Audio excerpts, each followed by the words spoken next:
ಅನ್ನದಾತರು, ಆಶ್ರಯದಾತರು ಆದ ಕನ್ನಡ ನಾಡಿನ ಎಲ್ಲ ನನ್ನ ತಂದೆ ತಾಯಿಗಳಿಗೆ ನಿಮ್ಮ ದೊಡ್ಡಣ್ಣನ ಭಕ್ತಿಪೂರ್ವಕವಾದಂತಹ ನಮಸ್ಕಾರಗಳು. ನಿಮಗೆ ಒಂದು ವಿಷಯವನ್ನು ನಾನು ತಿಳಿಸಲೇಬೇಕು. ಏನು ಅಂದರೆ, ಇವತ್ತು ಬೆಳಗ್ಗೆನೆ ನಾನು ಹೇಳೋದಕ್ಕಿಂತ ಮುಂಚೆನೇ ಯಾರೋ ಅವಿವೇಕಿಗಳು ನಾನು ನಿಧನವಾಗಿದ್ದೀನಿ ಅನ್ನೋದನ್ನು ಫೇಕ್ ನ್ಯೂಸಲ್ಲಿ ಹಾಕಿದ್ದಾರೆ. ಅದು ಶುದ್ಧ ಸುಳ್ಳು. ನಾನು ಆರೋಗ್ಯವಾಗಿದ್ದೀನಿ, ನೆಮ್ಮದಿಯಾಗಿದ್ದೀನಿ. ಹಾಗಾಗಿ ಈ ವಿಷಯನ ತಮಗೆಲ್ಲ ತಿಳಿಸ್ಬೇಕು. ನನಗೆ ಬೆಳಗ್ಗೆಯಿಂದ ಮುಖ ತೊಳ್ಕೊಳ್ಳೋದಕ್ಕೂ ಬಿಡ್ತಾ ಇಲ್ಲ.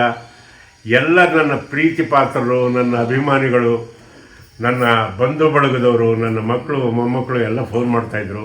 ಅದಕ್ಕೋಸ್ಕರ ಈ ವಿಡಿಯೋ ಮಾಡಿ ನಿಮ್ಗೆ ಆಗ್ತಾಯಿದ್ದೀನಿ. ನಾನು ಆರೋಗ್ಯವಾಗಿದ್ದೀನಿ.